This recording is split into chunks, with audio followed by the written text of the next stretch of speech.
Pak, saya mau cerita Bapak Ibu sekalian, ini bagi pengalaman saja.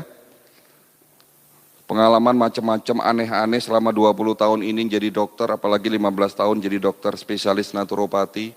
Ya. Kemarin saya didatangi oleh seorang pasien ibu-ibu sakit diabetes. Tetapi yang membuat beliau datang ke klinik saya karena sudah banyak terjadi komplikasi. Salah satu komplikasi ini namanya gangren diabetik, Pak. Bapak Ibu tahu gangren diabetik itu apa? Luka, Pak, ada luka membusuk. Jadi kalau ada di luar sana ada istilah diabetes basah ya. Sebetulnya itu bukan begitu cara pembedaan diabetes. Bukan tipe basah, tipe kering, itu tidak ada di dalam medis. Ya. Jadi ibu ini datang dengan kondisi yang sudah sangat lemah, Pak. Ya. Tubuhnya lemah, pakai kursi roda, kaki sebelah kanannya membusuk. Jadi waktu datang ke klinik saya itu jari kakinya sudah mulai copot satu-satu. Telapak kakinya bolong, membusuk, jarak 3 meter sudah tercium aroma tidak sedap. Datang di depan meja saya nangis-nangis. Dok, saya sudah pasrah. Sebentar lagi kaki saya mau diamputasi.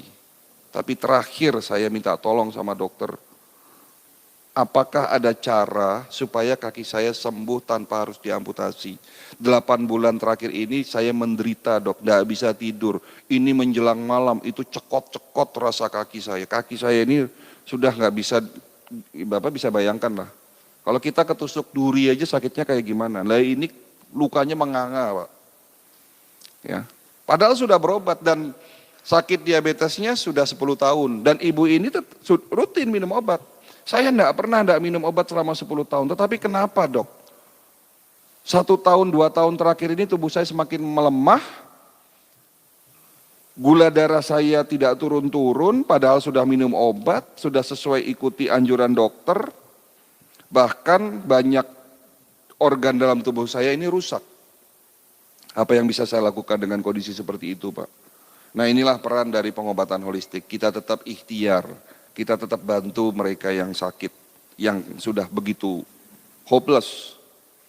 Ya. Sebelum saya memberikan satu resep obat, sebelum saya memberikan pengobatan,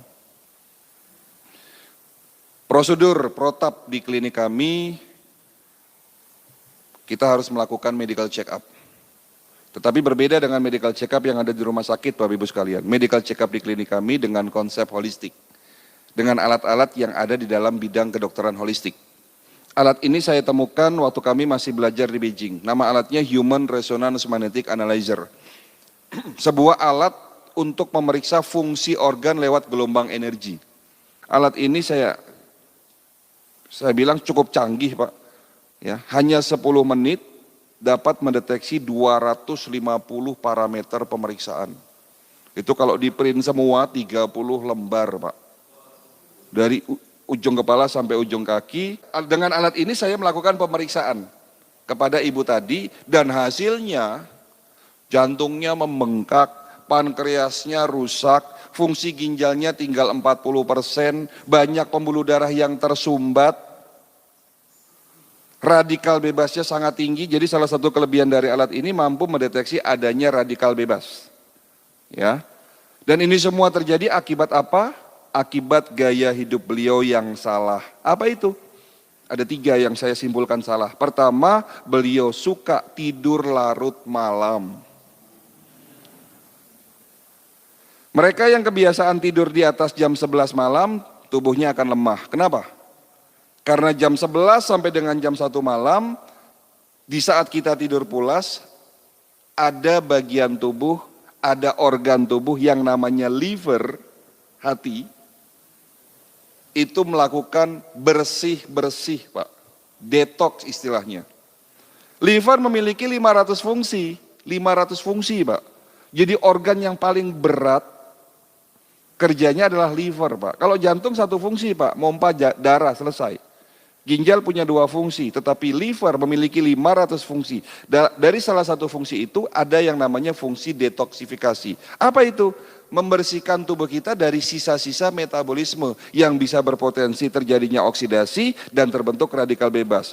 Kapan waktunya liver bersih-bersih? Jam 11 sampai dengan jam 1 malam di saat tidur pulas. Nah, kalau Bapak Ibu pada jam itu tidak tidur, apa yang terjadi? Liver tidak bisa melakukan tugasnya bersih-bersih, pada akhirnya metabolismenya terganggu. Karena apa? Karena terjadinya oksidasi yang tidak dapat dinetralisir oleh tubuhnya. Jadi karena gaya hidupnya ini salah, sering tidur larut malam, ya lama-lama radikal bebas terbentuk. Gaya hidup kedua yang beliau akui salah, beliau suka makan malam. Nah, mereka yang kebiasaan makan kurang dari 4 jam sebelum tidur malam, apapun yang dimakan akan banyak menjadi sampah di dalam usus besarnya. Jika sampah terlalu banyak di dalam usus besar kita, berpotensi terjadinya oksidasi. Cerita oksidasi lagi. Dan jika oksidasi ini tidak diimbangi dengan antioksidan dan tidak dapat dinetralisir oleh tubuhnya, terbentuk yang namanya radikal bebas. Kan begitu ceritanya. Jadi mudaratnya lebih banyak daripada manfaatnya makan malam itu. Jadi kalau ditanya, dok kalau sekali-sekali kita hajatan boleh nggak makan malam? Ya boleh, nama juga sekali-sekali. Tapi kalau ini dijadikan kebiasaan setiap hari makan malam, ini jadi masalah.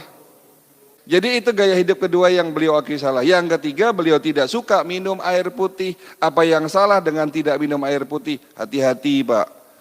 Bangun tidur kita harus minum 1 gelas air putih. Setelah sholat subuh minum segelas air putih. Karena air putih sebagai pembilas, penetralisir sampah di dalam tubuh kita. Jadi kesimpulan yang bisa kita dapatkan apa di sini? Tidak ada satupun penyakit bisa sembuh jika Bapak hanya mengandalkan obat. Karena sesungguhnya kita sakit akibat gaya hidup kita yang salah. Berarti langkah pertama, step pertama sebelum tanya obat, sebelum Bapak minum obat, ya rubah dulu gaya hidup yang salah.